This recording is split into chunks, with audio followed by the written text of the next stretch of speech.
Gmail account हाम्रो लागि धेरै नै महत्त्वपूर्ण एकाउन्ट रहेको छ साथीहरू। यदि हामीले आफ्नो जीमेललाई केयर गरेनौं भने, जथाभावी गएर हामीले साइन इन गर्यो भने, जुन पाए त्यही डिभाइसमा साइन इन गर्यो भने पक्कै पनि हाम्रो जीमेल एकाउन्ट ह्याक हुन सक्छ। त्यसैकारणले गर्दाखेरि हामीले कुनै निश्चित डिभाइसमा मात्रै साइन इन गर्नुपर्छ र साइन इन गरे पनि साइन आउट गर्न चाहिँ नबिर्सिनु होला, पक्कै पनि अरू ठाउँमा। यदि तपाईले जान्न चाहनुहुन्छ तपाईले आफ्नो जीमेल एकाउन्ट कुन डिभाइसमा, कुन मोबाइलमा, कुन ल्यापटपमा, कुन विन्डोजमा साइन इन गर्नुभएको छ, यो जान्न चाहनुहुन्छ भने पक्कै पनि यो भिडियोलाई अन्तसम्म हेर्नुहोला। नमस्ते, म हुँ अनिक र अहिले तपाईहरुले हेर्दै हुनुहुन्छ अनिक कम्प्युटर युट्युब च्यानल। यो च्यानललाई पक्कै पनि सब्स्क्राइब गर्नुहोला, त्यसरी नै यो भिडियोलाई लाइक गरिदिनुहोला र त्यसरी नै सोशल मिडियाहरुमा पक्कै पनि शेयर गर्नुहोला यो भिडियोलाई। तपाईले हेरिरहनु भएको भिडियोको मुनि तपाईले एउटा रातो बटन देख्न सक्नुहुन्छ।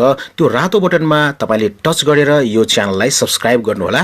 आउनुस् हेरौँ हामीले आफ्नो जीमेल एकाउन्टलाई कुन डिभाइसमा साइन इन गरेको छौं त पक्कै पनि। यदि साइन इन गरेको छौं भने पक्कै पनि हामीले त्यहाँबाट साइन आउट पनि गर्न सक्छौं। यो कसरी गर्ने हेरौँ अब मोबाइलको स्क्रिनमा।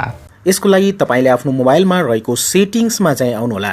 सेटिंग्समा आइसकेपछि तपाईले यहाँ चाहिँ खोज्नु होला। यहाँ चाहिँ तपाईले गुगल देख्न सक्नुहुन्छ। यहाँ चाहिँ गुगल सेटिंग्स रहेको छ। गुगल सेटिंग्समा ट्याप गर्नु होला र त्यसपछि तपाईले यहाँ चाहिँ सबभन्दा माथि देख्न सक्नुहुन्छ एकाउन्ट भनेर, गुगल एकाउन्ट भनेर देख्न सक्नुहुन्छ। यहाँ चाहिँ त्यसरी यहाँ इन्फो देख्न सक्नुहुन्छ, सेक्युरिटी एन्ड पर्सनलाइजेसन, यसमा चाहिँ तपाईले टच गर्नु होला।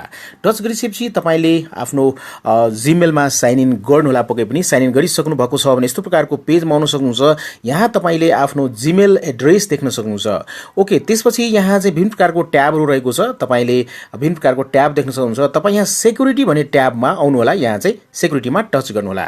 त्यसपछि यस्तो प्रकारको पेजमा आउनु होला। तपाईले यहाँ देख्न सक्नुहुन्छ we keep your account protected देख्न सक्नुहुन्छ। तलतिर आउनु होला तपाईहरु र तपाईले विभिन्न प्रकारको इन्फर्मेसनहरु देख्न सक्नुहुन्छ र साथसाथै तपाईले यहाँ देख्न सक्नुहुन्छ योर डिभाइसेस भनेर।